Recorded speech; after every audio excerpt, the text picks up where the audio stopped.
Transportation on Beaver County Radio.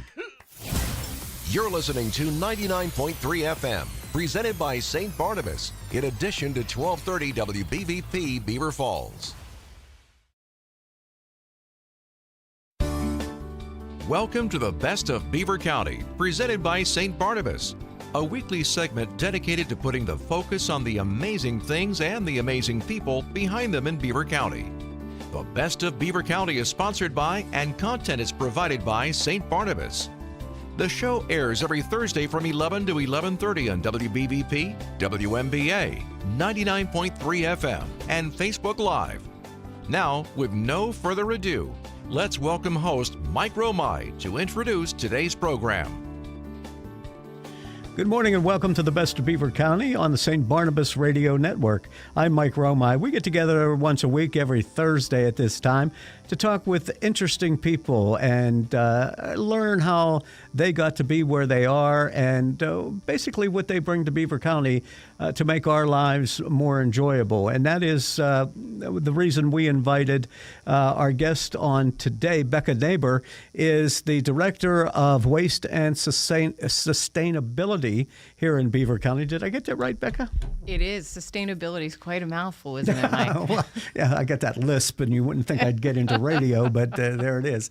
And welcome. I've had you on my show on a number of occasions talking about things. You're kind of new to the position, 6 months, or how long have you been with us? Just barely 6 months. Yes. Okay. New to serving the residents of Beaver County. How about if we say it that way? Okay. Very good. And from all that I know about you and what you've done so far, you're serving Beaver County well. I am working hard to.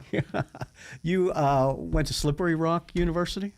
I did. I was very proud of my graduation from Slippery Rock University. Mm-hmm. It's sort of a hometown local school around here, but sure. I have to say they're so well known for their sciences, and I very much enjoyed my education from there and thought I really got I hate to say my bang for the buck, right? Mm-hmm. Yeah. I got a good solid foundation from Slippery Rock. Mm-hmm. And where did you go to high school? I am a Beaver grad. Oh, okay. I grew up in Brighton Township. Oh, okay. So you're back home. I am. Yeah. Beaver, what year? I graduated in 1995, believe it or not. Very good. So you're a youngster. Yeah, I guess it by depends our standards, on you're a youngster. by what standards you're guessing. I looked at the calendar and thought 46 and a half almost at this point. I thought, wow, that's getting up there in age. Yeah, believe me, it goes faster after that, too. It does. So Beaver, surrounded by parks. Beaver's a beautiful town. So many parks and the overlook of the river and 2 Mile Run and all those beautiful things. What was it that inspired you to get so environmentally conscious in your youth? I don't know that I can point at one particular thing. I've just always enjoyed being outdoors. Mm-hmm. Although if you talk to my mom, she would tell you that I didn't like to get dirty when I was younger. You didn't play in the kid. You didn't play in the dirt, huh? I guess not, but so I made up for it. Mm-hmm. When I took my first job, I ended up doing primarily construction inspection. So I was playing in the dirt every day. Yeah. So maybe I was just trying to compensate for when I was a little girl, right? Could be. Could be. You just realized how much fun all this was that you were missing. It is fun and challenging, and I think I enjoy a little bit of a challenge. Of course, I go back a few more years than that when perhaps the type of work that you're involved with now was not a woman's job. When I started my career, there were very few women in this line of work. Mm-hmm. And ironically, as I've advanced in years, as I'll age myself, as I've advanced in years and experience, what we see is a lot more women are involved in science, construction. It's a little bit of engineering and a little bit of law when you do regulatory stuff. But women have a tendency to be a little detail-oriented. Mm-hmm. It's my general experience. And it lends itself well. Yeah. As long as you don't mind being dirty, wet, cold, covered in bugs, and wearing flash yellow part of the day. Well, you stand out. That's Well, the you know, important I part. found out that color really attracts gnats and no-see-ums and mosquitoes, like something fierce. That's one of the field experiences you learn through the years. Did you ever walk onto a job site, construction or otherwise, and you're probably outnumbered all the time by men in the workforce, and they kind of question, your ability? Do you think she really knows what she's talking about? So I'll tell you a very short story, but it was a very valuable lesson. One of my first experiences was on a large roadway project, and the contractor, who of course for protection purposes shall remain nameless, Okay. was of course not too happy to have some bad news delivered by a 20-something-year-old female construction inspector. And what I can tell you was it really, he tried intimidation purely based on, my age and my gender. And it taught me very, very quickly that if you're going to get into a field, I don't care if you pour coffee, you manage an Applebee's, you do radio, learn your craft, really take the time to understand where they're coming from whenever they're doing their job, and then be better than them at it and understanding it. So if they can throw something at you, you should be able to throw something right back, that this is why, or this is the regulatory need for it, or this is something you agreed to with the permit. You always need to know their craft just as well as they do to be able to be competitive. Yeah. And I think that applies whether you're a man or a woman. Yeah. And so you get into it, and you have to take what they're throwing at you. Yeah. But keep your cool, and then just explain in no uncertain terms that, listen, this is what it has to be done. And I think I was also very, I want to say blessed, Mike. Blessed to have been given the opportunity to receive training, along the way, and how to handle people, how to deal with difficult situations, how to prepare people for sometimes bad news, right? Because you're often, when you're in that capacity, no one's happy to see you the minute you pull up, and it really has nothing to do with you. Yeah. You have to. Here she comes. Yes, Yeah. separate yourself from that. So I was blessed early in my career. One of the first things that happened to me was I got my butt chewed, and you go home and you cry and you have your moment, and then you decide, am I going to be the person who makes excuses, right? Or am I the kind of person who's going to learn that craft well enough to be able to go toe-to-toe with them? And, well, I chose the latter, right? Yeah. Do you think they intentionally try and intimidate you? I do think sometimes that when I first started, let's be honest, I've been in this for over 20-some years, right? Times have changed quite a bit. The world has embraced people of all, orientations doing all kinds of jobs. 20 years ago, that wasn't necessarily the case. So it does take a long time to have somebody, I want to say, take you seriously. Yeah. Right? It probably takes you a long time to establish a relationship in radio, I'm assuming. Yeah. For and people to sometimes take you it. never get there. So you figure what you want people to take you seriously. And it takes a while to establish yourself. Yeah. So when you were talking about being educated in Beaver and then Slippery Rock University and into the job field, you didn't mention psychology played a role in that. Well, you'll laugh, but my parents both, and my sister and I both joke, right? But, as I'm sure all siblings do about their mom and dad, both of my parents have master's degrees in counseling. Oh, okay. And we laugh that was either much to our detriment or much to our credit, because it gave us the ability to really, they required us to do critical thinking, Interesting. We didn't get away with anything, Mike. When you're standing toe-to-toe with some of these people, do you think, okay, now what is he really saying? Or what are they really trying to get here? So I'm glad that's a point, and you're very perceptive that you can pick that up, because I always say that part of the problem is communication. Sometimes people ask you something, and what comes out of their mouth isn't what they're really after, right? They're frustrated, or they're upset, or they don't have the big picture of what's occurring, and you're getting that as the message. That's what they're delivering to you. So often, I can't tell you the number of complaints in my former career, and even in the one I have now, of just people frustrated with situations that you have to deal with, right? Yeah. I don't know what to do with something. Where do I dispose of something? In my old career, stormwater is causing a problem.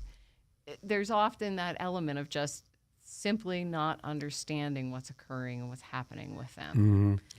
They want to divert it this way, and you're saying, well, no, that's... Yeah. Talk about your former employment. So I spent, in 2000, I believe it was January of 2000, I got my very first job working for the Lawrence County Conservation District. And I was what was called an ENS technician. That's an erosion and sediment pollution control technician. And I will take that down to like regular people speak. Yeah, what does that mean? So conservation districts are actually political subdivisions of the Commonwealth. Now, sometimes they're county employees, sometimes they're just independent state employees. And they're given authority from various state programs to do them on the local level. Okay. And then they cooperate with the state agency to actually get the job done, right? Okay. Because it's impossible for the state to hire, 4 people in Beaver County, for example, to do. So what I did was earth moving permitting. So stormwater during earth moving. Worried about sediment leaving a construction site while the ground's ripped up for earth moving activities. And when you talk about sediment, explain that. So when we pull the grass and trees and stuff off of the ground, we loosen up the soil.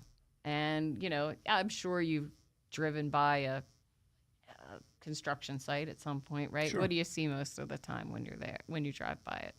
Dirt. I could just say, well, I see one guy with a shovel and 8 guys standing around him watching him, but no, we won't. I don't want to be that rude. What do you see? You see a lot of earth moving dirt. You do. And concrete and that sort of thing. Yes. So during the construction activity itself, the state has regulations, and I'll save you that regulatory discussion. No, okay. That says you need to minimize the amount of dirt, soil, loose soil, that leaves your site while you have the ground ripped up during your construction activity. And there's permits for that. Okay. And when you see, I'm sure you've seen the big ponds that are on the edges of development sites. Yeah. Those are to remove sediment. I'm sure you've seen best way I can describe it is the black fencing with the posts. Yeah. Okay. And silt socks and things like that. Those are all what are called best management practices. And they're intended to help those guys who are on site doing the construction minimize the dirt that gets into the waterway. Oh, okay. So the biggest construction project I see now is the turnpike out on Route 18 in Big Beaver. Okay. And there's a lot going on. They're digging and they're using heavy equipment all the time out there. Now, you work for the county, so it's really not something that you're involved with, or because it's being done in the county, you have to monitor that periodically? In my old role. Now, when I got about 15 years into my lifespan there at Lawrence County, I switched over into supporting municipal operations. So I started helping the township road crews and stormwater design, where to place their culverts, how to replace culverts and keep them in a way that they would reduce their maintenance activities on the culverts. Oh, okay. So pulling an undersized culvert pipe that was in a stream and then putting in a more properly sized, better designed culvert that would allow them a lessened maintenance cycle.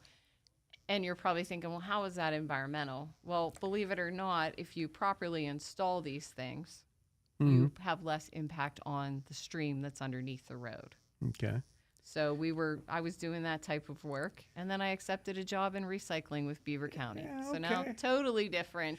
So Totally different. I'm thinking about this, and it's fascinating what you do and your career trajectory. But I'm thinking that there are a lot of people out there, and since I've been in talk radio for so long, that they would say, these environmental people, and it's costing us so many more thousands of dollars to do this, and all this to save one species somewhere. We've got to make this whole move across. How do you respond to that? Well, you can kind of say that regardless of of environmental. So now that I'm in recycling for Beaver County, right? Someone might say, well, what do we care? We got a lot of landfill space, right? Just toss it all in there. Yeah. You recycling people are nuts. You hear a lot of that kind of thing. Yeah.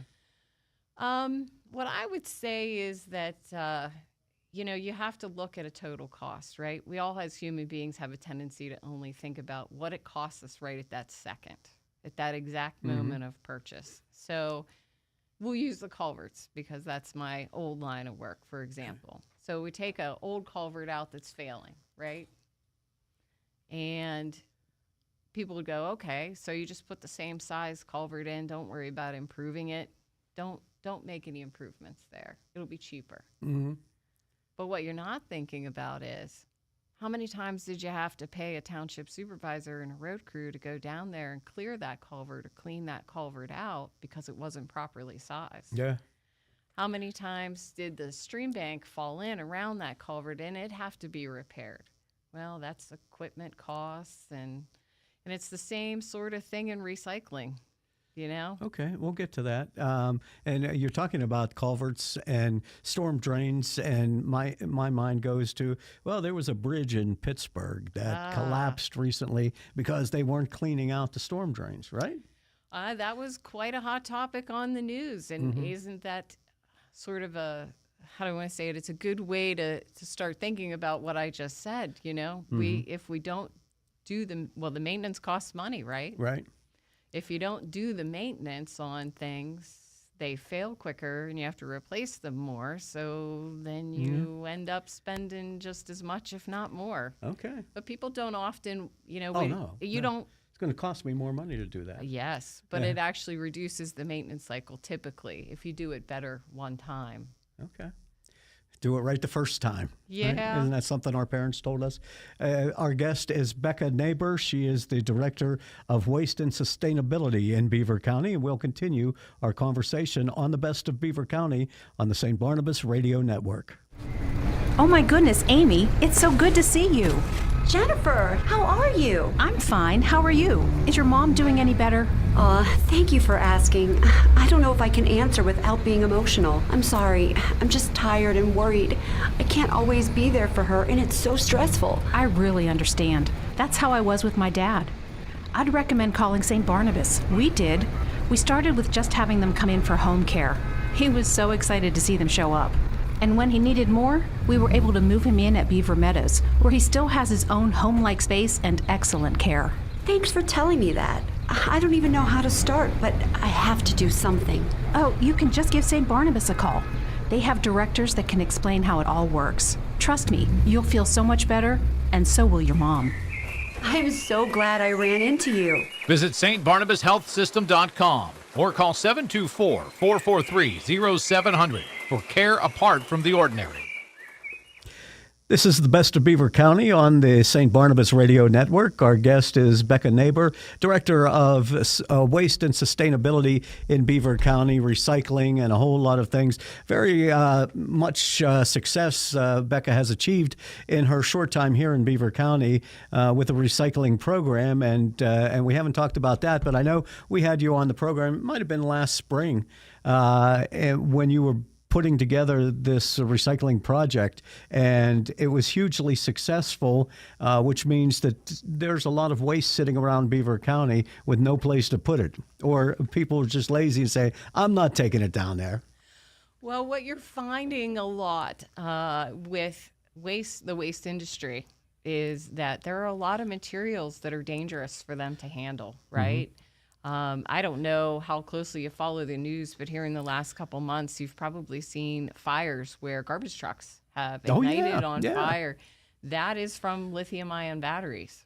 No kidding. Yes. It's the improper handling of waste can be a very, very serious thing that we all want to kind of pretend like it's not important because it's garbage, right? Yeah. Right? What do we use lithium ion batteries in? Do you have a drill? Yeah. A hand yeah. drill? One of those things. Yeah. Battery op. Oh, is that right? Yeah, you have to think about some common household things you Yeah. have. Okay. Not just our paint. I think I was here for the household hazardous waste Yes. event. Mm-hmm. But not just our paints and stains and pool chemicals and stuff you use to clean the concrete. Yeah, the and- chlorine and all Yeah. those. But much more than that. Much more we than have that. them. We all have them in our homes nowadays. Right? You all have them in your homes, and Try and sneak them in the garbage every once in a while, right? Yeah, don't. But I'm not the first to say that. No, you're People do not. that, right? Yeah, they No, say, you're well, we'll just not. cover it up with this, and the garbage man will take it away. Right, but what happened in the case of I think it was out in Eastern PA, if I'm not completely wrong, the garbage truck, they're compacted, right? So Yeah. they put the garbage in there, whether it's a front or Yeah. top loader, and that thing compacts that thing down. The whole truck ignited on fire. Yeah. And we all sit there and think, it won't hurt anything. But what if that was your brother or Yeah. your dad or your truck, and that was your business? Right. And so imagine all this, and it does end up in the basement of people's homes. It does. Near the furnace, Yep. near the hot water heater. Yep. A lot of Behind the us- shed. Yeah. In the back of the garage. Yeah. So there was just this explosion in Monaca in the last 24 hours. Oh, and really? Yeah. Oh, you didn't hear about this one? No. Oh, yeah. Guys were working on some. I think they're looking towards natural gas at this point, but they said it was a shop vac. They think it was a shop vac that ignited something and caused the explosion. And I'm wondering, how does a shop vac do that? But it depends on what kind of stuff you have in the basement or in the house.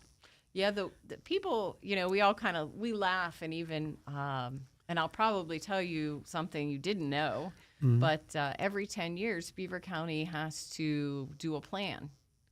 They're required by Act 101 to write a regulatory plan to ensure that they know where their garbage is going to go for the next 10 years. Okay. So that is a project I'm going to be undertaking here in the next year. We have to take a look at how are we going to handle the hazardous materials, and then also, is there enough landfill capacity for Mike to put his trash out every day? Yeah.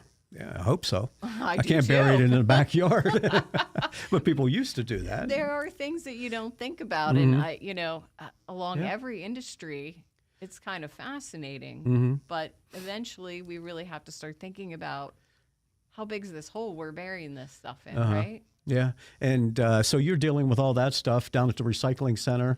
Yes. All right. Now, believe it or not, the recycling center, that's any, Beaver County resident can utilize that place as a drop-off.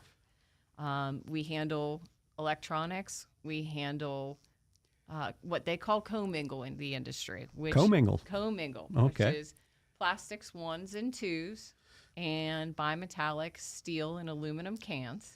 We don't know any of that. I know. We have to bring it down and then you sort it. We have bins where it can be separated, and we also deal with glass. We actually recycle glass out of our recycling center. Batteries? Regular household batteries you can put in the garbage. Okay. Lithium ion batteries you cannot. So there are several programs out there. We do not take them because you have to have special permitting for that, and we don't have it. And that's why you do this once a year thing? And we're going to do that again, in fact. Anytime soon? October. October, okay. Yeah, we're going to try to keep it in October because the residents of Beaver County seem to like the October day. I don't know if that's when everybody thinks about cleaning out their shed and by the water heater. Right, exactly. And what do you do with an old water heater? I just put my Christmas tree out for the garbage men to take away. Well, that's right now we've been recycling the, I don't know, I think I shared with you a little earlier today that Beaver County has a composting facility. You did. Yeah, in Brighton Township. We do. Yeah. So, and is that what you do with old Christmas trees? We do have some Christmas trees. Should I have taken it down to Brady's Run? I don't know if needles falling off of it, throw it in my minivan. All over the place, yeah. huh? Well, I think if you live in downtown Beaver, you live in Patterson, you live in a lot of the communities around here, when they pick up your leaves that you put on the curb, Oh, yeah. where do you think they go? To your place? Yes. Is that right? Oh, Yes. okay. So when Yeah. the street sweeper comes around and sucks them all up, they just run them down to Brighton Township. They do. Okay. They end up getting turned into giant windrows, giant piles of compost. Okay. And it cooks for a year. Right. And then the following year, I infected. Is that somebody's job to go out there Yes. and light the light the leaves? Where's all that smoke go? Because I can't do it in my backyard because they say it's causing We pollution. don't burn it. Oh. It just sits in a pile. Oh. And believe it or not, it heats up. It does Yes. by sitting in the pile, Yeah. steaming pile of leaves. Of rotting, yes. of a decomposing leaves and grass and brush Oh, okay. is what makes up compost. Yeah. Well, so, every time you buy a new lawnmower, they give you that bag, and nobody ever uses that bag. I never use that bag. Well, that's good, though. Okay. They tell you environmentally, from an environmental standpoint, to let it lay. Yeah. Let your Grass grass clippings. because those are nitrogen and they actually help your grass grow. You ever find any bodies in that compost pile? No, but I will tell you a funny story. Funny story. Yeah. Because every once in a while, the haulers who bring up the material do an oopsie poopsie, and we end up with a load of garbage. No. And then we have to clean up. I've had some early morning calls from my operators who said, Yeah. I don't think this belongs here. Yeah. And then we have to track down who accidentally Yeah. left us a present for Low Monday man on the morning. totem pole. Yeah. After doing that kind of stuff. Well, and as far as the state regulations are concerned, and you're dealing with all this stuff, has it changed? Has it evolved? And do you feel better about it today than you did when you first got into it? Yes and no. Right? Everything in government is kind of slow. Yeah. It's a process. People don't understand that. It is, and everybody wants change more quickly than generally, let's say legislatively, it can be kept up with. Because when you change anything in government, it has to be reviewed by so many parts, sections, divisions, however you want to phrase it. The legislators have to look at it, right? And say whether they're for or against. And they all say the cost of doing business in Pennsylvania is too high, and we've got to bring those costs down. Make Pennsylvania more business friendly. I have heard that that's the trend, and I know that that's a big push with the current legislation. And I can tell you, everything with environmental permitting is always a little bit complicated, and sometimes just very long. It takes a little longer, and I know that that's a big push by the current administration to try and get that moving forward more quickly. And I don't know that I think it would be a bad thing to get it moving a little bit more quickly. But is there enough pushback on the environmental side of things to be able to influence the people in Harrisburg to say, no, that you just can't do that? It costs money. Yeah, a lot of things now are, there's decent frameworks in place to make things happen. A lot of times what I've seen is manpower, right? If you take any business, any industry, and you don't have enough people, which is a common problem that's occurring, whether you drive trucks or, Right. do construction, right? They can't even get laborers anymore. Nobody wants to go to work. If you don't have anybody sitting in a chair reviewing a permit, or you don't have anyone, in my case, writing spreadsheets to track yard waste, which is what I was doing this morning Then you before I just came slip it here, through. then, there's not enough manpower. Things don't get done as quickly. Do you comprise a wish list? Did you, as 2024 comes to us for the commissioners, because you're employed, you have to answer to the commissioners, say this is what we need in Beaver County for the next year?